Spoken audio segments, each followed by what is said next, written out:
Hi, this is Kathianne Lewis, and in today's Faith Lift, I want to talk to you about anxiety and how to handle it. And hopefully, maybe even eliminate it a little bit in your life.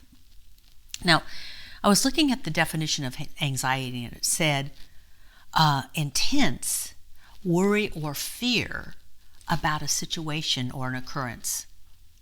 And that sometimes it seems to be consistent, like there's always a worry or there's always a fear.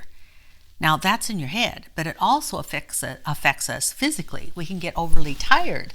Our heart can start to beat rapidly. We can have very shallow breath. Sometimes we can feel this tightening in our stomach, like we don't want to move. So we go into fight or flight or freeze because of anxiety, because of thoughts in our head. Now, this is the catch-22. What is part of the teaching of New Thought is if you change your thoughts, eventually you're going to change your life. But unfortunately, with anxiety, it's hard to change your thoughts when you're in the midst of anxiety. When it's hard to breathe and something just sort of took over, it's hard to remember that you don't have to worry. It's hard to tell yourself, I have nothing to fear, because the body is reacting. See, there's such a mind-body connection. And the thoughts affect our body, but our body also affects our thoughts. And it just goes on and on and on and on. So today, I'd like a little bit of an antidote, not necessarily when you're in the midst of anxiety, but to help you get out of anxiety, or to not go into it, I guess I would say, is to have a constant prayer going on like a mantra. I am guided and guarded by the presence of God that is within me and all around me. I am divinely directed into right thoughts, right actions, and right reactions. Now that helps to set up this idea that whatever you face, you're going to be able to handle it. Whatever you face, you can handle it. Because see, oftentimes when we're facing something, we notice that we get through it. We seem to have the wherewithal to say, oh no, I won't do that, or I will do that. But what can really scare us is the idea that we won't be able to handle it. See, worry is always about something that's going to happen in the future. And a lot of our fears are about things that will happen in the future. So if we condition ourselves every day that I am guided and guarded by the presence, the power, the love of God, of spirit, of truth within me and around me, then we start to have more confidence in ourself. In ourself. In ourself. We need more confidence in ourself. But here's the other thing that I want to say about that, is that once the anxiety takes hold, it's hard to get out of it, because it's actually become something physical that just seems to have a life of its own within our physical body.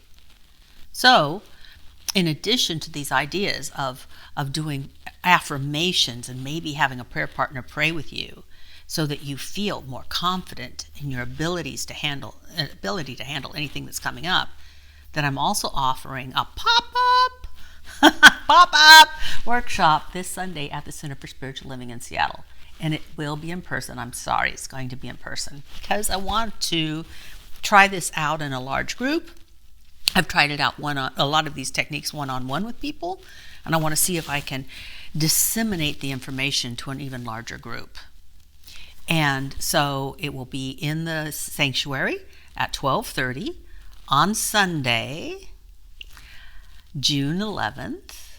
And if it works really well, maybe I'll try to put something on either social media or a video, or offer it online somehow. But right now, I want to offer it in person because I want to see the results of people shifting in their body. And I work so well when I can actually see things happening with people and not just their head. So if you're around in Seattle, 12:30 on Sunday, June 11th, I'd love to have you there at my pop-up anti-anxiety workshop. Oh, and by the way, yes, we will have a love offering. It starts at $5. You can give more. All of the money will go back into the larger community. Yes, you can make it out to Center for Spiritual Living, but we're going to spend the money in our larger community. So you win-win-win. You win-win-win. You're going to be supporting the Create a Better World team and all of their efforts to make the world a better place. And you get some techniques for handling your body when it goes off. And I've had that happen. I've had it happen with myself, and I have worked these things out in myself, and they work. So I hope to see you there.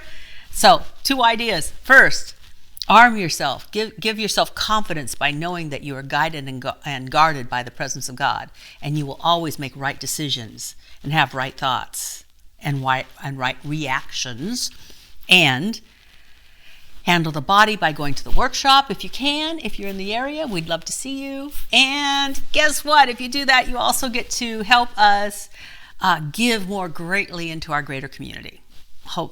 Win-win-win-win-win-win. Bye for now.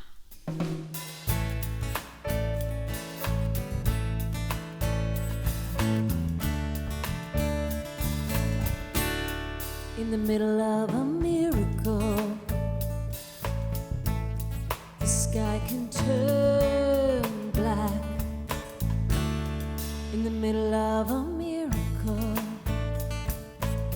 you fear you'll never bounce back.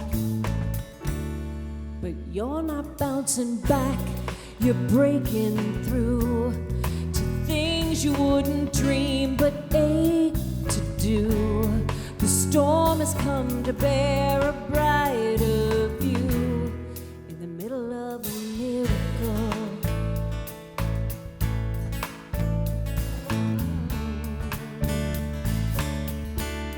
In the middle of a miracle, you may lose your head. In the middle of a miracle, you may wish you were dead. But trust me, there is life within you yet. And one more thing, it's best not to forget. It's more of a setup than an upset in the middle of a miracle. Out of the dark there comes a light, and suddenly there's an end in sight. It isn't forever, it's just finite, this unwelcomed isolation. Open your eyes and breathe again.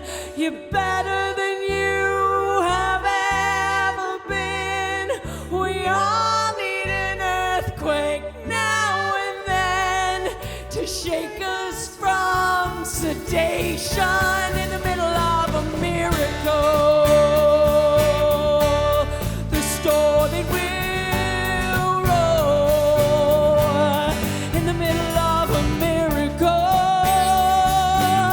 You wonder what it's all for. Just promise not to lay there and relent. If you're going through hell, don't pitch a tent. Just keep your eye on